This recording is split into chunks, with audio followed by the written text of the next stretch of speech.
chitty, chitty, bang, bang. I'll fight for Fender friend. If only we could buy these rides. Welcome to WatchMojo.com, and today we're counting down our picks for the top 10 movie cars. For this list, we've chosen iconic cars that gained fame as movie cars, and not on television. So, sorry to Kit and General Lee, but that's a list for another day. Number 10. Bumblebee Transformers. Thank you, you're wonderful, you're wonderful. Not every car has such personality.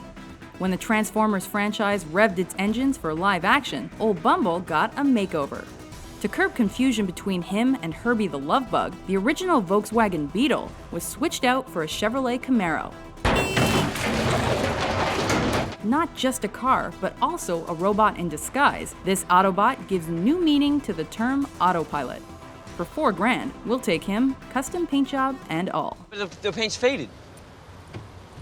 Yeah, but it's custom. It's custom faded? Number 9. Sheepdog, Dumb and Dumber.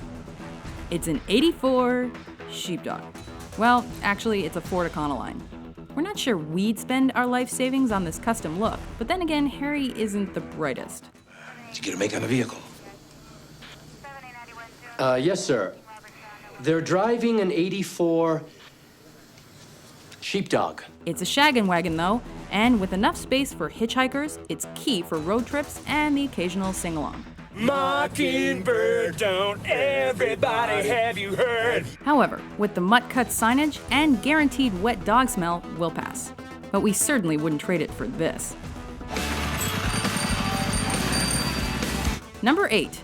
The Pursuit Special, Mad Max.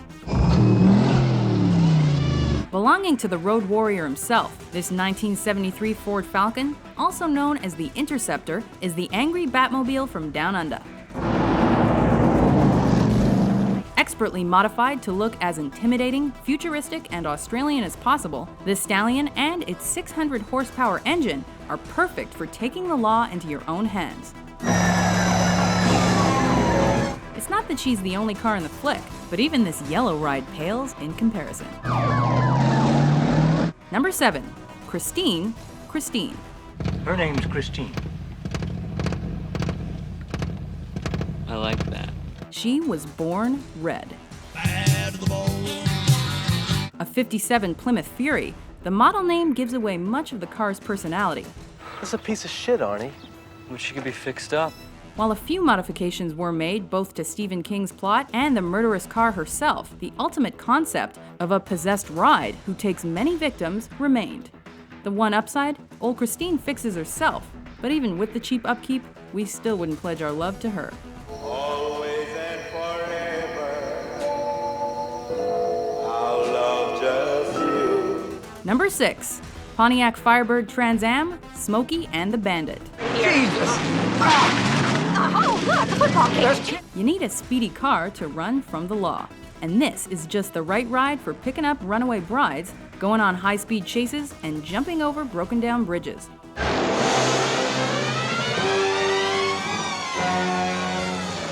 Especially the customized black and gold Screaming Chicken model.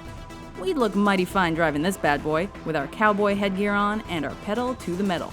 But please remember, do not ask us to take off the hat. I take it off for one thing, and one thing only. Number 5. Herbie, the Love Bug franchise. We'll place our bets on the car that drives itself. This 1963 Volkswagen Beetle dreams of being a race car. But silly Beetle, racing's for muscle cars. It's a nice little car. Painted in patriotic red, white, and blue, and bearing the number of baseball great Don Drysdale, Herbie couldn't be more American if he tried. But he's also got a mind of his own, which makes this movie car a different breed altogether. Come on, baby. Come on, save it for the race. Number 4. Ectomobile, the Ghostbusters franchise. You can't park that here! Once that siren starts a-blaring, ghosts are sent a-packin'. This 1959 Cadillac Miller Meteor may have needed some repairs to become roadworthy. Needs some suspension work and shocks and brakes, brake pads, lining, steering box, transmission, rear end. Okay, a lot of repairs. But once fixed and customized with ghost-busting gadgets and proton pack storage, This part limo, part ambulance showed corners who's boss, and drove the hardworking Ghostbusters around NYC in style. She may not be a main character, but man is Ecto-1 memorable. However, subtle she is not. Number 3. The Aston Martin, the James Bond franchise. As timeless as the man that drives it, the Aston Martin DB5 was first seen in 1965's Goldfinger. You'll be using this Aston Martin DB5 with modifications. And returned for a possible last hurrah in Skyfall. Get in. As indispensable as any of 007's gadgets, this car gets you where you want to go, and ensures your enemies don't with machine guns at the ready. But as classic as the Aston Martin is, we admit the Lotus Esprit is also pretty slick.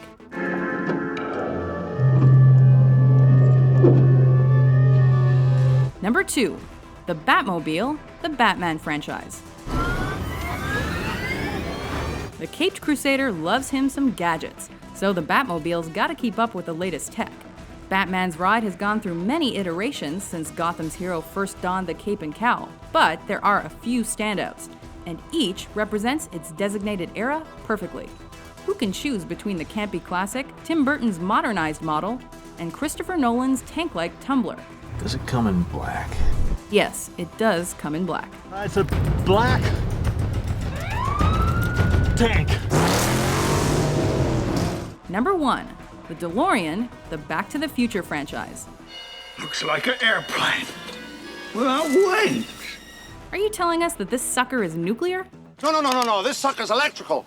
But I need a nuclear reaction to generate the 1.21 gigawatts of electricity I need. The DMC-12 is the only model DeLorean ever produced, and this franchise made it famous. Are you telling me that you built a time machine out of a DeLorean? The way I see it, if you're gonna build a time machine into a car, why not do it with some style? With gull-wing doors and a stainless steel body, it's definitely futuristic. Plus, you know what happens when this baby hits 88 miles per hour.